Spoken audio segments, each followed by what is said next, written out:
ඔරලෝසුවේ කටු දෙක 9:30 පහු වෙලා සෙනගි වේලාවක් ගත වෙලා තිබුණි. බැංකුවේ කවුන්ටර වහලා සෙනග එක්කම ගිහින් ඉවරයි. ඉතින් මම තවම සිටිසේ මැනේජර්ගේ කැබින් එක ඉස්සරහ තියෙන මේසේ තිබුණ පුටුවක වාඩි වෙලා. ඒක ඇත්තම මගේ වැඩක් කරගන්න ආපු ගමන් නෙවෙයි. මට ඕන උනේ රයන්ව දැක ගන්න.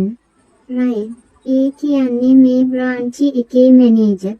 හරිම ආඩම්බර නිතිගරුක කාවවත් ගණන් නොගන්න මිනිස්සේ. හැමෝම එයාට බයයි. ඉතින් මට ඕන උනේ ඒ බැල්ම වෙනස් කරන්න. එයාගේ ඔය යකඩ මුහුණ ඇතුලේ හැංගිලා ඉන්න හැඟීම් බර කෙනා එළියට ගන්න එක මගේ විනෝදාංශයක් වෙලා තිබුණේ. විදුරු දොරන් මම දැක්ක එයා ෆයිල් වගේක් අස් කරගෙන. ටයි එක ටිකක් බුරුල් කරලා නලල රැලි කරගෙන ඉන්නවා. මම හිමින් දොර අරගෙන ඇතුළට ගියා. "Excuse me sir" රයන් ගැස්සිලා වගේ ඔළුව උස්සලා බැලුවා. මාව දැක්කම එයාගේ මුහුණ තිබුණ මැලවිලි පාර මැකිලා පොඩි නොසන්සුන් ගතියක් ආවා. මම දන්නවා එයා එකට කැමති කියලා. "තමුසි මොකද මෙතන කරන්නේ?" "බැංකුව වහලා දැන් පැය 7කටත් වැඩි." මම මුකුත් නොකියම එයාගේ ඉස්සරහ තිබුණ පුටුවෙන් වාඩි වුණා. මගේ හෑන්ඩ් බෑග් එක මේසේ උඩින් තියලා මම නිකටට අතක් තියාගෙන එයා දිහාම බලාගෙන හිටියා. වහලා තමයි. ඒ වුණාට මැනේජර් ඇතුලේ ඉන්නවනේ. මට පොඩි වැඩක් තිබුණා. දැන් පබ්ලික් අවස්ථා ඉවරයි නෙත්නි. ඔයාට ඕන දෙයක් තියෙනවා නම් හෙට උදේ 9ට එන්න. ප්ලීස් මට මේ ටික ඉවර කරගන්න ඕන. එයා ආපහු පෑන අතට ගත්තා. මම පොඩ්ඩක් ඉස්සරහට නැමිලා එයාගේ පෑන තියෙන අත උඩින් මගේ අත තිබ්බා. එයාගේ අත වෙලලා ගියා. ඒක තමයි මට ඕන උනේ. මට ඕන උනේ එයාව අවස්සන්න. එයාගේ ඔය රැකියාවේ බැම්ම කඩලා දාන්න. රයන් ඔයා හැම තිස්සෙම ඔහොමද? මම ඇහුවේ හරිම හිමින්. මොකද එයා මගේ අත අයින් කරන්න හැදුවේ නෑ. එයා මගේ දිහා කෙලින් බැලුවේ නෑ. ඔය තරම් සීරියස් වෙන්න එපා අනේ. මම ආවේ ඔයාව පොඩ්ඩක් අවස්සලා යන්න. ඔයා දන්නවද ඔයා කේන්ති ගියාම හරි ලස්සනයි කියලා? රයන් හුස්ම හිර කරගත්තා වගේ මගේ දිහා බැලුවා. "නෙත්නි මේක ඔෆිස් එකක්. මම ඔයාට කී පාරක් කියලා තියෙනවද මෙතන ඇවිත් මට විහිළු කරන්න එපා කියලා?" ස්ටාෆ් එකේ අය දැක්කොත් මොකද හිතන්නේ? ස්ටාෆ් එක ගිහින්නේ රයන්. දැන් ඉන්නේ සිකියුරිටි අංකල් විතරයි. එයා ඉන්නේ එළියේ. මම hina වෙලා එයාගේ මීසේ උඩ තිබුණ රවුම් බෝඩ් එක ඇඟිල්ලෙන් කරකවන්න ගත්තා. එයා එකපාරටම මාව ඇදලා අරගෙන එයාගේ ඇඟට හේතු කරගත්තා. මගේ හුස්ම හිර වුණා. මම බලාපොරොත්තු වුණේ නෑ එයා එච්චර ඉක්මනට රියැක්ට් කරයි කියලා. එයාගේ සුවඳ මගේ නහයට දැනුණා. ඒක පිරිමි සුවඳක්. මම යන්න කිව්වොත් ඔයා යනවාද? එයා මගේ කනට කරලා මිමිනුවා. "ඔයා දන්නවද?" රයන් දත් මිටි කාගෙන කතා කළේ. වෙලාවකට මට හිතෙනවා එයාව මේ කැබින් එක ඇතුලෙම හිර කරගන්න. "තමුසි මහ වදයක් නෙත්නි." "වදයක්?" මම ඇහි බැමක් උස්සලා ඇහුවා. "එහෙනම් ඒ මට යන්න නොකියන්නේ ඇයි?" මගේ අතින් අල්ලගෙන ඉන්නේ එයාගේ කටහඬ ගොරෝසුයි. ඒක ඇහෙද්දී මගේ ඇඟ හිරිවැටිලා ගියා. මම පුටුවෙන් නැගිටලා එයාට මුහුණ දුන්නා. අපි දෙන්නා හිටියේ අඟලක් විතර දුරින්. මට ඕනේ එයාව පිස්සු වට්ටන්න තමයි. "මේ බැරිද?" රයන් මගේ අතින් තද කරලා අල්ලගත්තා. ඒ අල්ලපු විදිහට මට දැනුනේ පුදුම සතුටක්. එයාගේ පාලනය ගිලිහෙනවා දකින එක තරම් සැපක් මට තවත් නෑ. රයන් පුටුවෙන් නැගිට්ටා. එයාට දැන් හොඳටම කේන්ති ගිහින්.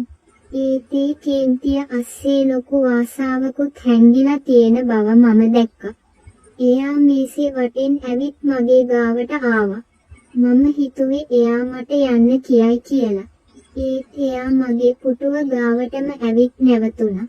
"තමුසිට ඕන මාව පිස්සු වට්ටන්නද mister Ryan Perera?" Branch manager. මොකද හංගන්නේ? මට මතක් වුණේ ගිය සතියේ පාටි එකේදී ඔයා ඩාන්ස් කරපු හැටි. එදා නම් හරිම ෆ්‍රී නේද? බැංකුවේ පුටුවේ වාඩි වුණාම යකෙක් වැහෙනවද? ඒ ඔක්කොම තමුසෙ හින්දා මම හයෙන් hina වුණා. ඇත්තද ඒ කියන්නේ මම දිනුම් පෝ තමුසෙ දිනුම්? දැන් සතුටුද? ගොඩක්. මම එයාගේ පපුවට ඔළුව තියාගත්තා. එයාගේ හදවත ගැහෙන වේගය මට දැනුණා. ඒක ගැහෙන්නේ මම වෙනුවෙන් කියලා දැනගත්තම දැනෙන සතුට වචන වලින් කියන්න බෑ. එයා තවත් තදින් මාව බදාගත්තා. තව මොනවද ඕන? ඔයා දන්නවද මම කොච්චර අමාරුවෙන්ද මේ ඔෆිස් එක ඇතුලේ ඩීසන්ට් පිට ඉන්නේ කියලා? ඔයා එනවා. ඇවිත් මගේ ඔළුව අවුල් කරලා යනවා. ගිය සතියේ ඔයා ඇවිත් මගේ ඉස්සරහා ඉඳගෙන හිටපු විදිහට මට වැඩ කරගන්න බැරි වුණා. මම ෆයිල් මාරු කරා, සිග්නේචර්ස් වැරදුනා. මට ඕන ඔයා මාව ගණන් ගන්නවට රයන්. ඔයා වැඩ කියලා මාව මග අරිනකොට මට තරහ යනවා.